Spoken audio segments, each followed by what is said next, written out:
ছাত্ৰ ছাত্ৰীসকল আজি মই তোমালোকৰ ক্লাছ 7ৰ মেথমেটিক্সৰ চেপ্টাৰ 5ৰ এক্সাৰসাইজ 5.3 কৰাই দিম। সো ইয়াত কুৱেশ্যন 1ত আমাক কি দিয়া আছে, এইকেইটা আটাইবোৰ MCQ কুৱেশ্যন। চোৱা, মাল্টিপল চইচ কুৱেশ্যন। ইয়াত আমাক কি দিছে, if a pair of adjacent angles are supplementary to each other then they will form so কৈছে অসমীয়াত কৈ দিও মই, যদি এজোৰ পেয়াৰ মানে কি এজোৰ, যদি এজোৰ adjacent angle মানে সন্নিহিত কোণ মানে কি, চোৱা যেনে মই অকমান ইয়াত দেখুৱাই দিও, এইটো ধৰা দুটা কোণ ন,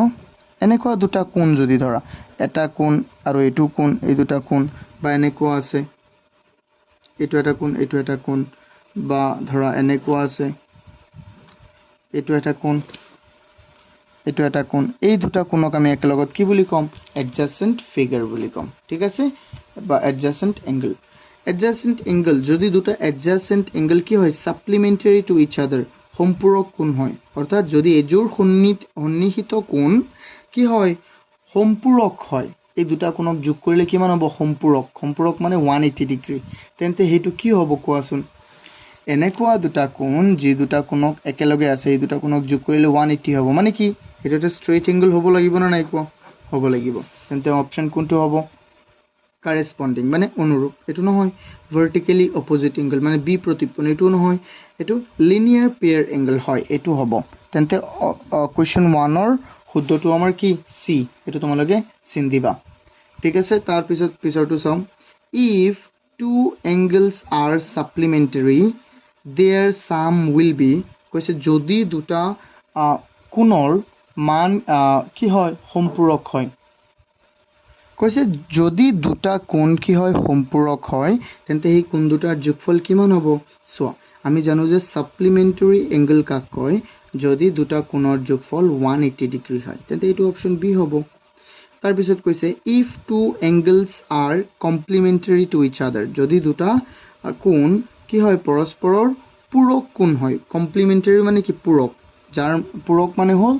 যদি দুটা কোণৰ যোগফল 90 ডিগ্ৰী হয়, তেন্তে কি হ'ব, চোৱা এইটো হৈ যাব নে নাই, 90 চি। তাৰপিছত চোৱা 4 নম্বৰত আমাক কি দিছে,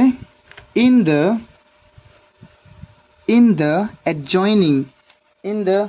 adjoining figure, আমাৰ ইয়াত যে ফিগাৰটো দিয়া আছে, figure if L parallel to M, যদি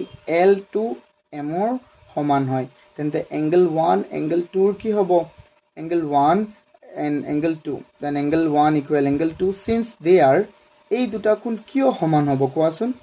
angle 1 আৰু angle 2 কিয় সমান হ'ব, কাৰণ এইটো জেডৰ নিচিনা হৈছে না নাই কোৱা, হৈছে, তেন্তে এই কোণটো আৰু এই কোণটো কি হ'ব,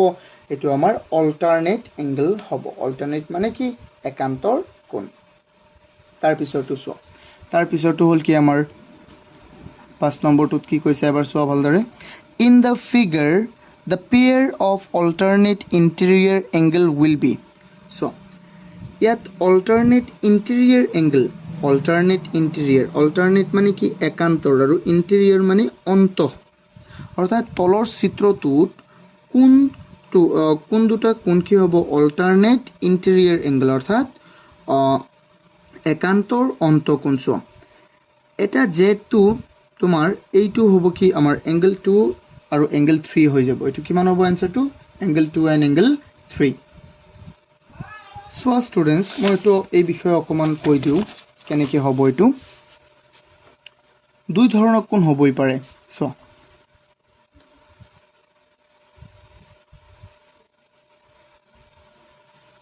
চোৱাচোন, ইয়াত মই এনেকৈ বনালোঁ প্ৰথমে ন, এই দুটা ৰেখা আমি ধৰিলোঁ কি সমান্তৰাল, তেন্তে ইয়াত এনেকৈ কাটিলে, এই যে ভিতৰত হৈছে না নাই এই কোণটো, চোৱা এই দুটা কোণ ভিতৰত হৈছে না নাই, ভিতৰত হ'ল, তেন্তে এইটো কি হ'ব, ইণ্টেৰিয়ৰ, আৰু বাহিৰতো হ'ব পাৰে, কিন্তু এই দুটা ভিতৰত হৈছে। চ' ইন দ্য চেম ৱে, চোৱা এই 2 আৰু এই 3, এই দুটা কি হ'ব, অল্টাৰনেট এংগল হ'ব, বাট ভিতৰৰ অল্টাৰনেট এংগল, অৰ্থাৎ ভিতৰৰ মানে কি ইণ্টেৰিয়ৰ। অ'কে, চোৱা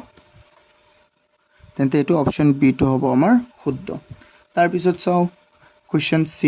6টো চাওঁ, ইয়াত কি দিছে, if A parallel to B and C is a transversal, যদি A Bৰ সমান্তৰাল হয় আৰু C ইহঁতৰ কি হয়, ছেদক হয়, তেন্তে এংগল y কিমান হ'ব ক'ত আছে এংগল y টো ইয়াত দিয়াই নাই ইয়াত চিত্ৰটোত চোৱা আমাৰ ইংৰাজীটোত আমাৰ মানেই দিয়া নাই বাট অসমীয়াত দিয়া আছে চোৱা অসমীয়াতে চোৱা এবাৰ যেটো কি আছে যদি a সমান্তৰাল b হয় c এডাল তিৰ্যক তেন্তে y ৰ মান কিমান হ'ব চোৱা a b আমাৰ সমান্তৰাল দিয়া আছে আৰু c টো হল আমাৰ এটা তিৰ্যক তেন্তে এইটো y আৰু এই 55 টো কি হৈ যাব আমাৰ অনুৰূপ কোণ কি কোণ হ'ব অনুৰূপ কোণ হ'ব না নাই f ৰ নিচিনা হৈছে চোৱা এবাৰ এফালে গ'ল আৰু এবাৰ ইফালে গ'ল অনুৰূপ কোণ তেন্তে এইটো হ'ব কি আমাৰ অনুৰূপ কোণ হলে সমান হ'ব y টো 55 হৈ যাব তেন্তে এইটো এংগল c নহয় c টো শুদ্ধ হ'ব মানে 55 হ'ব তাৰ পিছত চোৱা 7 এইটো c হ'ব c শুদ্ধ হ'ব এটো আমাৰ কোনো মান দিয়া নাই তেন্তে আমি অসমীয়াটোই চাও 7 নম্বৰটো আমাক কি দিয়া আছে যদি ab কি হয় সমান্তৰাল হয় ab সমান্তৰাল হয় আৰু c হিহঁতৰ কি হয় তিৰ্যক হয় তেন্তে এংগল y টো ইয়াত কি হ'ব ইয়াত এংগল y টো কি হৈ যাব কোৱাচোন চোৱা তুমি যেহেতু এই ab সমান্তৰাল কি হয় ab সমান্তৰাল b হয় আৰু c এডাল তিৰ্যক তেন্তে এবাৰ তুমি লক্ষ্য কৰিলে তুমি ইয়াত গম পাবা যে এই কোণটো চোৱা এই কোণটো এই কোণৰ সমান হ'ব আৰু এইটো ইয়াৰ সমান হ'ব আৰু এইটো ইয়াৰ সমান হ'ব অৰ্থাৎ y ইকুৱেল কিমান হৈ যাব 55 y ইকুৱেল আমাৰ কিমান হ'ব 55 এতিয়া এমচি ইয়াত 8 নম্বৰটো এত কৈছে আমাৰ the measure of the complementary angle of 45 degree is কি কৈছে 45 ৰ পূৰক কোণ কমপ্লিমেন্টাৰী মানে কি পূৰক কোণ কমপ্লিমেন্টাৰী 45 ৰ কমপ্লিমেন্টাৰী কোণটো কি হ'ব অৰ্থাৎ 40 কমপ্লিমেন্টাৰী মানে কি পূৰক যেটো মানে দুটা কোণৰ যোগফল 90 ডিগ্ৰী হ'ব লাগে তেন্তে 45 ৰ পূৰক কি হ'ব 45 এই হ'ব কাৰণ 45 + 45 কিমান 90 ডিগ্ৰী সো आंसर ডি তাৰ পিছত হল কি 9 question 9 to কি কৈছে which of the following angles will be equal to its own complementary angle তলৰ কোণটো কোণ তাৰ পূৰক কোণৰ সমান হ'ব চ which of the following angles will be equal to its own complementary angle অৰ্থাৎ তলৰ কোণটো কোণ তাৰ পূৰক কোণৰ সমান হ'ব চ 45 আৰু 45 হদাই কি হ'ব সমান হ'ব না নাই সো 45 ৰ পূৰক কোণ কিমান 45 বাট 30 ৰ পূৰক কোণ কিমান হ'ব 60 কাৰণ 30 ৰ লগত 60 যোগ কৰিলে 90 হ'ব 25 ৰ পূৰক কি হ'ব 65 কাৰণ 65 ৰ 25 ৰ লগত 65 যোগ কৰিলে কি হ'ব 90 হ'ব ঠিক একেদৰে 35 ৰ পূৰক কিমান হৈ যাব 35 ৰ পূৰক হ'ব 55 কাৰণ 35 + 50 কিমান 90 বাট 45 ৰ পূৰক কিমান হ'ব 45 কাৰণ 45 ইকুৱেল 45 + 45 90 তেন্তে এটো সেম হল না নাই